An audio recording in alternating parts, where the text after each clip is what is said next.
Hello guys, my name is Jesse Gonzalez. For this week, for my first oral rhetorical criticism, I will be giving tribute to something that's dear to me, and that is Twitter.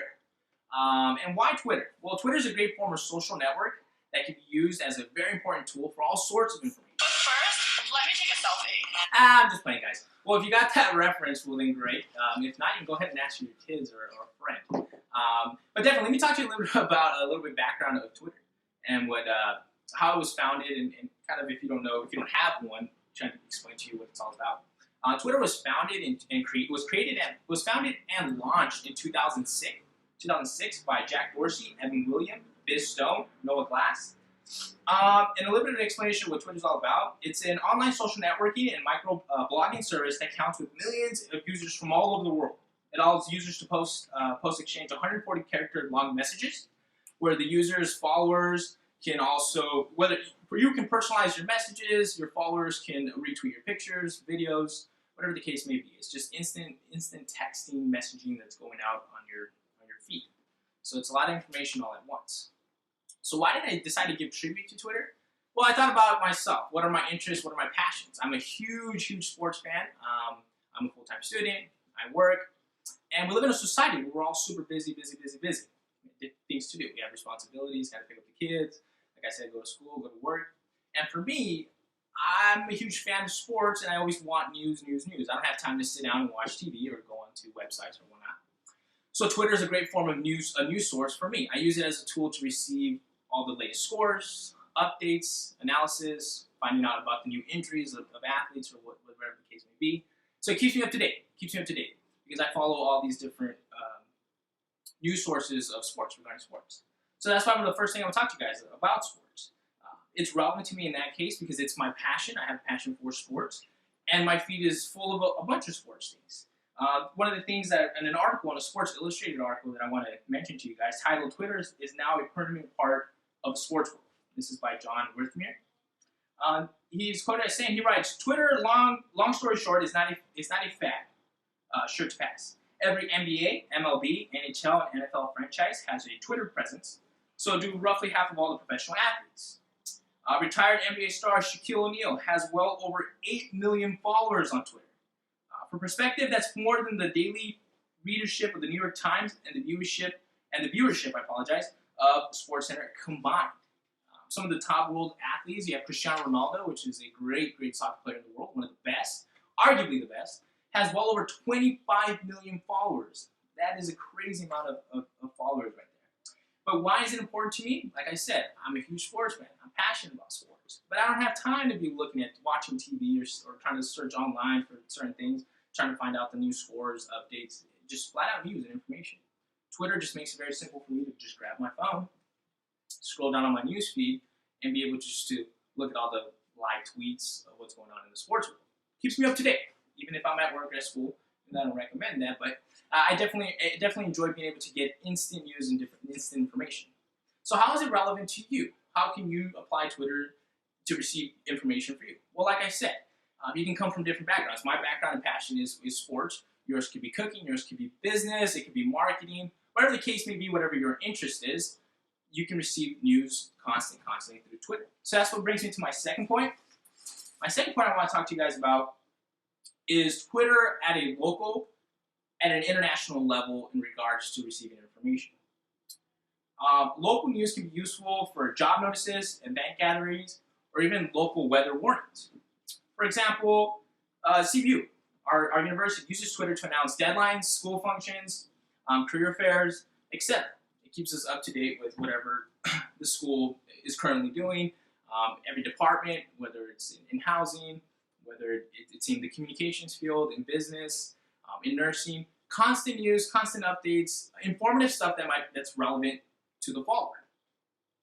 And also in terms of it being on an international level, Twitter and social media in general has been very helpful with the aid in natural disasters and other forms of national news.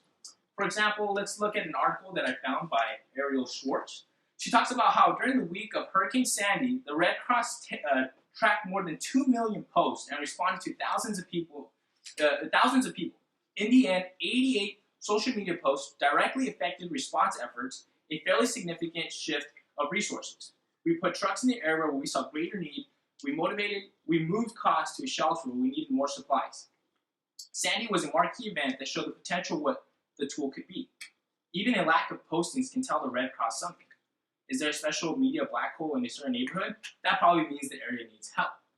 So one of the emphasis of the article was talking about how, specifically in the Hurricane Sandy, folks were tweeting out pictures, were tweeting out information of what was going on around them.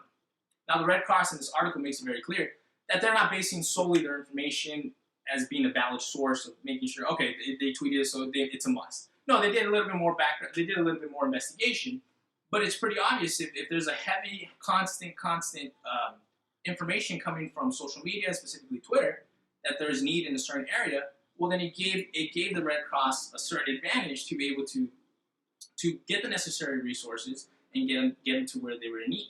So definitely we see that example where it was useful and it was very helpful. It could potentially also save many lives. There's also another article, this article in regards to the huge earthquake in Japan, where this one kind of talks about how victims, natural disaster, phone lines went down, but a lot of folks still had internet access. They were able to tweet where they were at, where they were in need of help, and again, in terms of it being useful and helpful, it was extremely helpful. They were able to localize people and go to where the need was. So those are two kind of examples of how it can potentially save lives, definitely, right? Another article here that I found, it was talking about how Twitter also allows to just announce these massive breaking news. One of the biggest breaking news was when the death of Osama bin Laden was being speculated. Twitter was one of the first media sources to announce his death. A few hours later, the president made an official statement.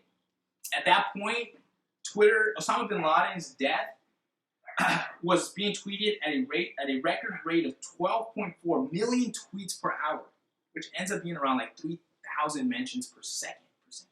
So think about it. Years ago, we would maybe have to wait for the president to give a speech or look at TV, look at the local news, try to find out all this information coming at once.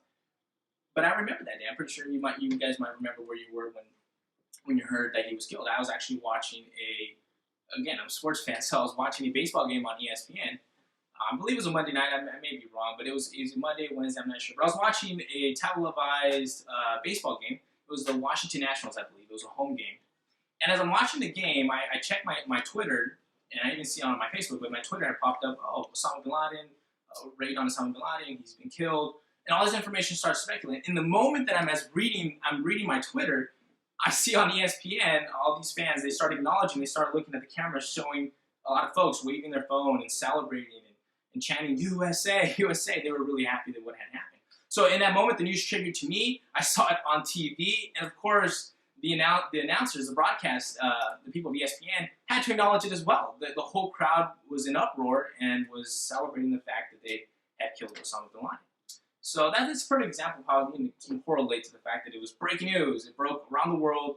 It blew up my phone, and as I was watching TV as well. So it was an instant news that just spread like wildfire. Lastly, I want to talk to you guys of another way Twitter can be useful. Also, in terms of the entertainment, in the entertainment side of Twitter, it provides people of all backgrounds to connect at the entertainment level. What I mean by that is whether you're finding about what happened with your latest favorite TV show, movie releases, or your favorite artists and celebrities, Twitter allows you to connect with them. We recently witnessed the power of Twitter in regards to the entertainment audience, with witnessing the most retweeted picture ever. And if you guys saw the Oscars, or even if you didn't see the Oscars, you probably might have heard that it broke a record, and it broke a Twitter record where the picture was retweeted well over 3 million times, which broke the previous record, I believe, of Barack Obama and Michelle Obama hugging as he was, the year that he was reelected. It was retweeted about 800,000 times. So this shattered the record. Two things. It just shows the power of Twitter in terms of the entertainment side of that, and it also shows how relevant and useful it has become. Whether it's, like I said, whether it's entertainment, whether it's in sports, and also in the local and national news level. So, lastly, what I want to talk to you guys about, and there was a little article about that. We recently witnessed the power of Twitter in regards to entertainment audience, with witnessing the most retweeted picture ever. The picture took place at the Oscar with Ellen DeGeneres. And like I said, it mentioned it was 300 times. So it was just the article kind of focusing and talking about the impact that Twitter had. Let's see here. Last thing here. So according to the study, 88% of the respondents view social networking like Twitter as a new form of entertainment in itself. Sorry about that. Trying to set this up here. Sorry about that. So, in conclusion, let's see here. Just want to wrap it up. I want to talk about just wrapping it up real quick. Twitter is a great tool to receive information, sports, news, entertainment, and also finding out what people have to say about products, employers. And that's one thing I just wanted to make a comment of. I just explained to you different ways that it's useful on all levels, on a personal level, and also on a professional level. Twitter is a great way for you to also access and get to know more about employers, reviews, and just try to eliminate as much as possible buyer's remorse. So definitely that's my wrap up there for you guys. Twitter's important to me, and Twitter may potentially be important to you.